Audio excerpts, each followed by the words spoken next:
왜 연락이 없을까? 혹시 내가 뭔가 실수했나? 이번에도 내가 먼저 연락해야 하나? 이런 생각으로 하루 종일 마음이 불편했던 적 있으신가요? 누군가를 진심으로 좋아해서 늘 먼저 연락하고, 먼저 챙기고, 먼저 다가간 관계. 그런데 어느 날 문득 그 사람이 나에게 단 한 번도 먼저 연락하지 않았다는 걸 깨달은 순간 말로 표현 못할 씁쓸함이 가슴 한켠을 무겁게 짓누르죠. 경기도 구리에 사는 63 김순자 어르신은 몇 해 전 동창회에서 오랜만에 만난 친구 은영 씨와 다시 연락을 이어가기 시작했습니다. 둘 다 남편을 먼저 보내고 비슷한 나이, 비슷한 처지라 순자 어르신은 은영 씨에게 더 마음이 갔습니다. 생일이면 작은 선물도 챙기고 맛있는 반찬이 생기면 나눠주고 가끔 먼저 전화를 걸어 요즘도 잘 지내지? 아프진 않았어? 안부를 묻는 게 순자 어르신에겐 자연스러운 일이었습니다. 그런데 시간이 갈수록 은영 씨는 어느 날은 바쁘다고, 어느 날은 귀찮다는 듯 연락을 피하기 시작했고, 만나도 대화는 늘 자기 얘기로 가득했습니다. 순자 어르신은 이건 좀 아닌데 싶으면서도 혹시라도 이마저 끊어지면 완전히 혼자가 될까봐 참고 또 참았습니다. 그렇게 2년 가까이 먼저 연락하고 먼저 웃으며 다가갔던 시간. 하지만 어느 날 순자 어르신은 자신의 생일에 전화 한 통 없는 은영 씨를 보며 처음으로 눈물이 났다고 했습니다. 내가 뭐가 부족했을까? 뭘 잘못했길래 나는 늘 이렇게 먼저야 했을까? 한쪽만 애쓰는 관계는 처음엔 따뜻하게 느껴지지만 결국은 마음을 서서히 고갈시킵니다. 심리학자 마르셀 루앙은 이런 말을 남겼습니다. 한 사람이 계속 다가가야 유지되는 관계는 결국 혼잣말에 불과하다. 관계는 언제나 두 사람이 함께 걸어야 그 길이 덜 외롭습니다. 오늘 우리는 먼저 다가가는 친절이 상대에게 당연함이 되는 순간 어떻게 우리의 마음이 소모되는지를 이야기하려 합니다. 그리고 더는 그런 관계에서 자신을 아프게 하지 않기 위한 방법을 함께 나누고자 합니다. 당신은 소중한 사람입니다. 그 소중함을 아무에게나 허락하지 마세요. 이 이야기 지금 마음이 조금이라도 무거운 당신께 정말 꼭 드리고 싶습니다. 김해에 사는 68살 이영자 어르신은 매일 아침 같은 시간에 지인 한 명에게 안부 전화를 걸었습니다. 그 지인은 10여 년 전 취미로 다니던 시와 동아리에서 만난 이화순 씨였습니다. 두 사람은 당시 마음을 나누고 눈물도 웃음도 함께하며 마치 친자매처럼 가까워졌습니다. 하지만 그 관계는 언제부턴가 한쪽이 늘 먼저인 관계로 기울기 시작했습니다. 이영자 어르신이 가족과의 갈등으로 마음이 힘들어 눈물 흘리며 전화를 했던 날도 화순 씨는 건성으로 들으며 나는 더 힘들어 죽겠는데 넌 참 사소한 걸로 속상해하네 라고 툭 말했습니다. 그 순간 이영자 어르신의 눈물은 멈췄고 마음은 얼음장처럼 식었습니다. 그날 이후에도 화순 씨에게 먼저 전화를 걸고 문자를 보내고 모임에 데리고 다니며 오래된 우정을 이어가려 했지만 한 번도 화순 씨는 먼저 연락해오지 않았고 그 어떤 날에도 내 얘기는 어때라며 진심으로 묻는 적이 없었습니다. 이영자 어르신은 그 사실을 너무 늦게야 깨달았습니다. 처음엔 나라도 애써야 관계가 끊어지지 않을까 했어요. 근데 이제 보니 그건 관계가 아니라 나 혼자 만든 환상이었어요. 우리는 흔히 먼저 다가가는 사람을 더 따뜻하다고 여깁니다. 하지만 마음에도 적정선이라는 게 있습니다. 그 선을 넘어가면 친절은 무게가 되고 정성은 짐이 됩니다. 심리학에서는 이런 관계를 감정 불균형 관계라 부릅니다. 일방의 정성과 시간, 배려가 상대에게 기본값처럼 여겨지는 상태. 문제는 이 관계에 오래 있다 보면 진심이 무시당하는 상황에서도 그걸 내 탓으로 여기게 된다는 점입니다. 내가 더 잘했어야 했나? 내가 귀찮게 한 건 아닐까? 스스로를 자책하며 더 조심하게 되고 결국은 감정의 주도권을 전부 상대에게 빼앗기게 됩니다. 노자는 이런 말을 남겼습니다. 자신을 낮추며 다가가는 이는 끝내 존중받지 못하고 스스로를 잃는다. 진정한 관계는 기다릴 줄 아는 여유와 마주 걸어가는 균형에서 비로소 피어나는 것입니다. 혹시 지금 당신의 연락이 멈춘다면 그 사람은 당신을 찾을까요? 잊을까요? 그 질문 앞에서 마음이 쓸쓸해진다면 그 관계는 이미 당신만이 지탱하고 있는 기울어진 다리일지 모릅니다. 먼저 연락하는 습관, 그 자체가 문제는 아닙니다. 문제는 그 마음이 당연한 것이 되고 무시당하는 순간에도 참고 견디는 태도입니다. 당신의 마음은 누군가의 응답 없는 진공 속에 놓일 만큼 가벼운 것이 아닙니다. 그 소중한 마음, 마땅히 소중히 여길 줄 아는 사람에게 건네야 합니다. 정이 많다는 건 아름다운 일이지만 그 정이 자꾸만 상처로 돌아온다면 이제는 돌아봐야 할 때입니다. 대전 유성구에 사는 60세 이명의 어르신은 오랫동안 혼자 지내며 조용히 그림을 그리는 삶을 살아왔습니다. 그러다 어느 날 동네 문화센터에서 열린 수채화 강좌에서 정미선 씨를 만났습니다. 밝고 명랑한 성격에 처음엔 거리감이 있었지만 미선 씨가 자꾸 말을 걸고 밥도 같이 먹자고 하며 서서히 가까워졌습니다. 이명희 어르신은 누군가와의 교류가 오랜만이었기에 이 관계에 진심을 다했습니다. 그림 재료를 함께 사러 가주고 작품에 대해 조언도 아끼지 않았고 혼자 아플 땐 죽도 끓여주며 언니처럼 챙겼습니다.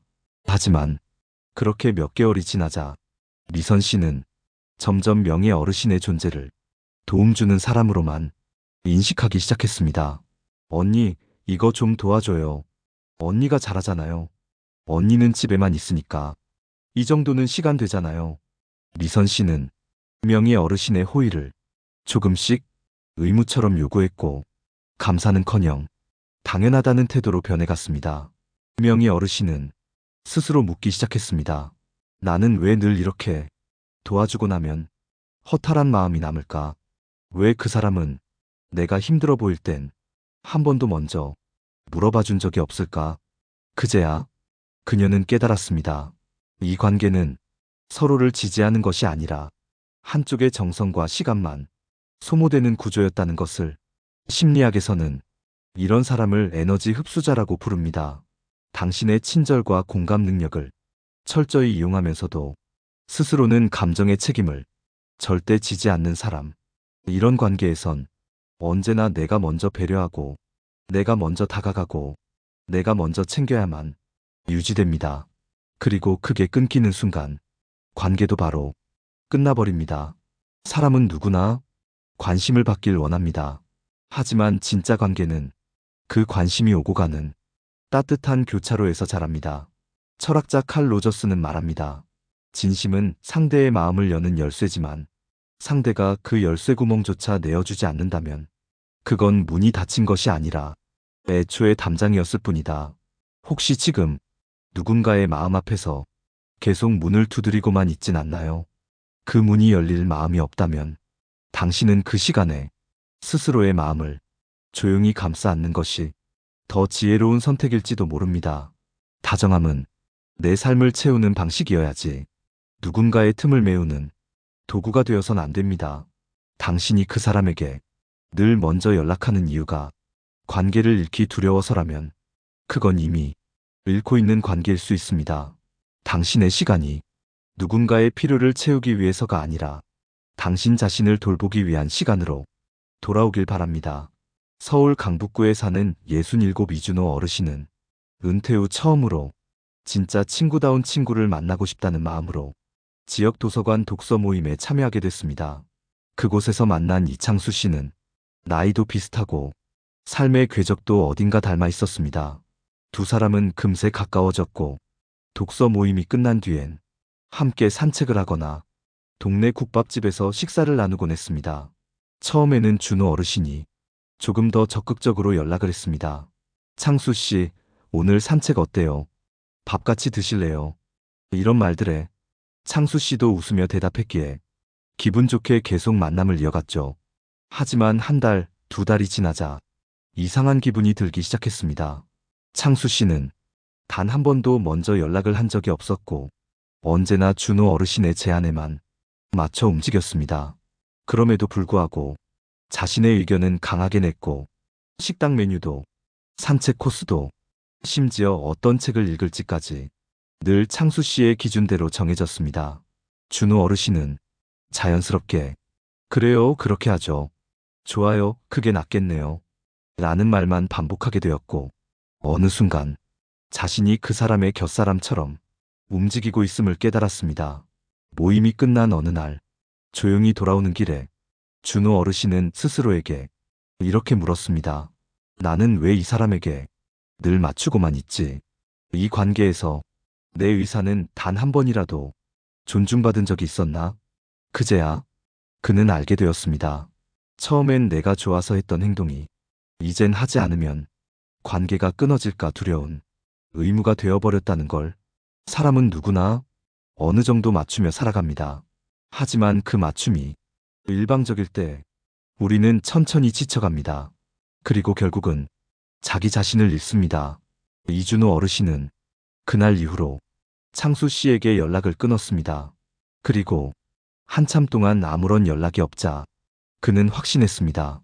아, 그 사람은 내가 연락하지 않으면 찾지 않을 사람이었구나. 철학자 한나 아렌트는 이런 말을 남겼습니다. 우정은 상호의지이자 존재의 교환이다. 그러나 한쪽만 주는 관계는 존재가 아닌 소모일 뿐이다.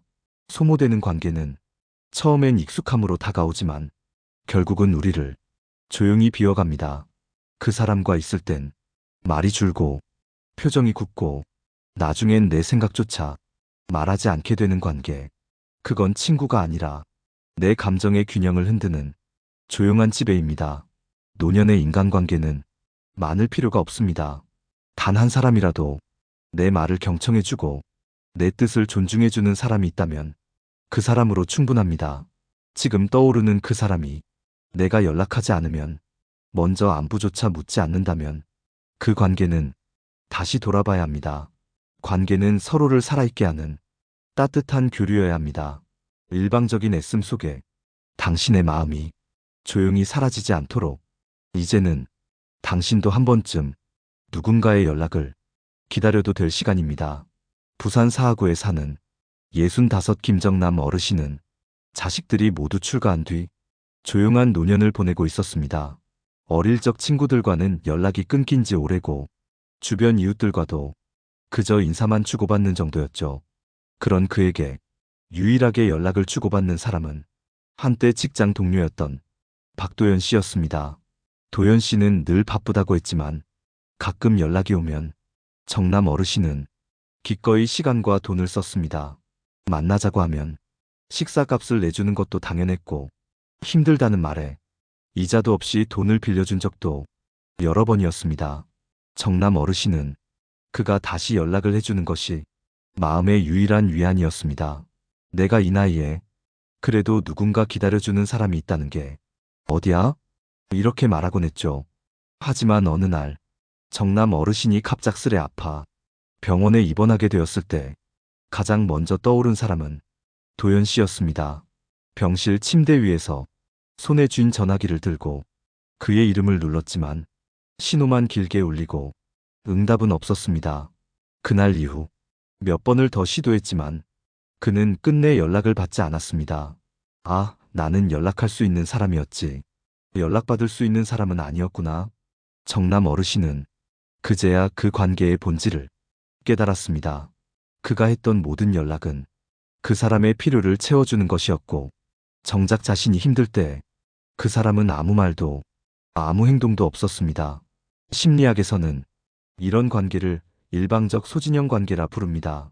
상대는 당신의 정을 정서적 서비스로 소비할 뿐 그 어떤 책임도 공감도 지지하지 않는 관계. 이런 관계의 특징은 상대방이 늘 상황에 따라 당신을 필요로 하지만 절대 당신의 상황에는 참여하지 않는다는 데 있습니다. 그땐 너무 바빴어. 아이고 그랬구나. 미안하다 몰랐네. 이런 말들로 모든 공백이 정당화되지만 사실은 관심이 없었다는 말에 다른 표현일 뿐입니다. 철학자 쇼펜하우어는 이런 인간관계를 두고 사람을 필요로 하는 것이지 그 사람을 소중히 여기는 것은 아니다 라고 말했습니다. 관계는 필요에 따라 움직일 수 있지만 진짜 인연은 필요를 넘어서 존재 자체를 인정하는 데서 시작됩니다. 당신이 먼저 연락하지 않으면, 그 사람은 단 한 번도 당신을 찾지 않는다면 그 관계는 외로움을 이기는 방법이 아니라 외로움을 되새기는 또 다른 고통일 수 있습니다. 지금 당신의 마음이 무엇을 원하는지를 한 번쯤 물어보세요. 정말 그 사람이 보고 싶은가요? 아니면 누군가와 연결되어 있다는 느낌 하나가 필요한 건 아닌가요? 그 사람이 아니라도 당신의 안부를 궁금해할 누군가는 세상 어딘가에 분명히 있습니다. 당신의 시간과 정성을 당연하게 소비하지 않고 고마워할 줄 아는 사람, 그 사람과의 연결이 진짜 관계입니다. 관계를 망치는 건 먼저 연락하는 습관이 아니라 먼저 다가간 마음을 가볍게 여기는 사람입니다. 사람 사이의 관계는 때로는 말보다 기다림에서 드러납니다. 내가 한 발짝 물러섰을 때 그 사람이 다가오는지 아니면 그냥 그대로 멀어져 가는지를 보면 그 관계의 본질이 고스란히 드러나기 때문이죠. 전북 익산에 사는 69 장애옥 어르신은 평생을 가정에 바치며 살아왔습니다. 남편은 일찍 세상을 떠났고 자식들 모두 도시로 뿔뿔이 흩어져 이제는 연락도 명절 즈음에나 간간히 오는 수준이었습니다. 해옥 어르신은 외로움을 견디기 위해 동네 자원봉사단에 가입했습니다. 그러다 활달하고 명랑한 김소연 씨를 만나 오랜만에 사람 냄새 나는 관계에 설레는 마음을 느끼게 됐습니다.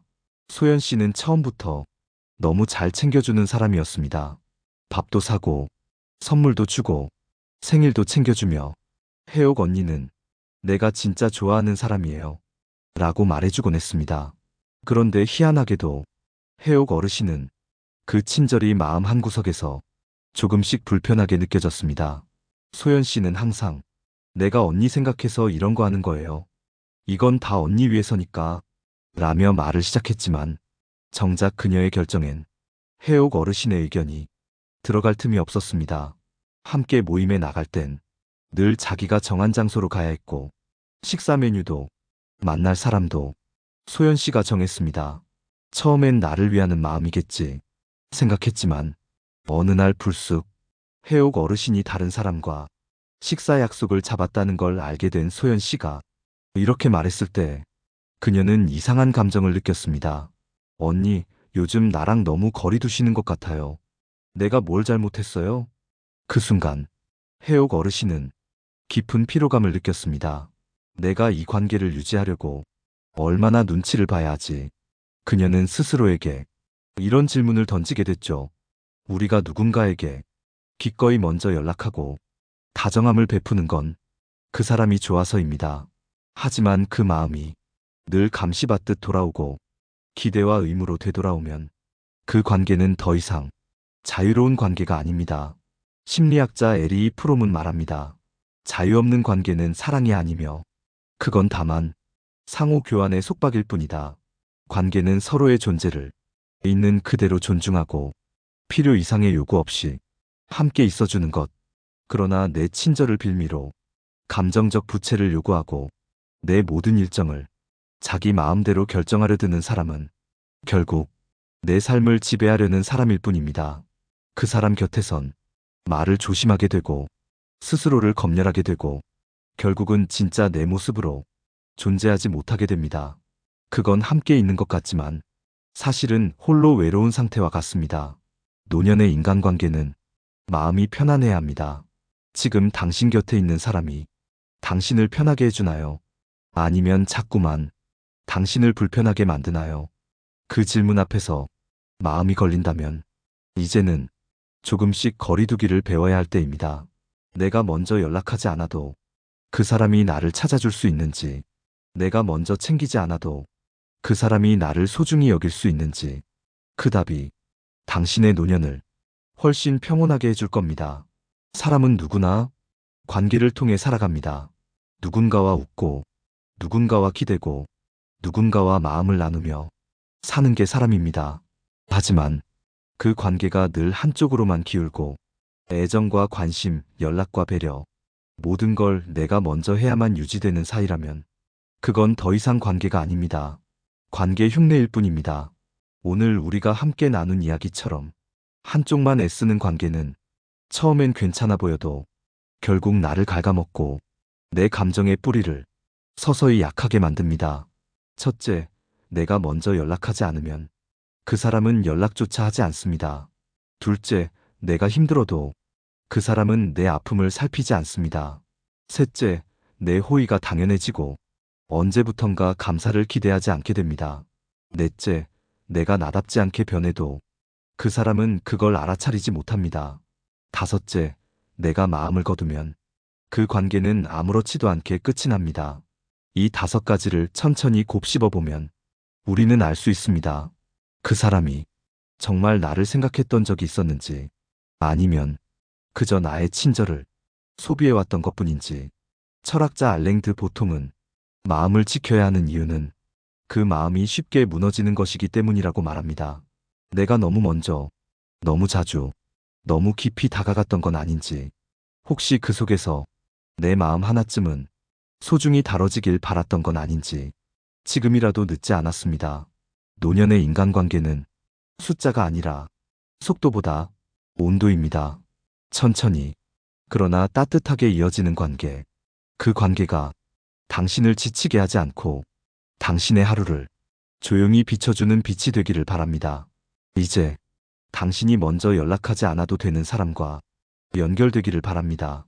그리고 그 연결 안에서 비로소 당신도 당연히 소중한 사람이 되기를 바랍니다. 이 방송이 당신 마음 깊은 곳에 조용한 울림이 되었다면 댓글로 마음을 나눠주세요. 그리고 혹시 오늘 이 이야기를 함께 나누고 싶은 사람이 있다면 그 사람에게도 이 방송을 전해주세요. 다정한 말 한마디가 한 사람의 마음을 살릴 수 있다는 걸 우리는 누구보다 잘 알고 있으니까요. 당신의 다정함이 더 이상 상처로 돌아오지 않도록 앞으로는 먼저라는 단어에 조금 더 신중해지길 바랍니다. 당신은 아무에게나 먼저 다가갈 만큼 가벼운 사람이 아닙니다. 당신의 마음은 늘 존중받아야 할 만큼 귀하고 깊은 것입니다. 감사합니다. 지금까지 지식모음집이었습니다.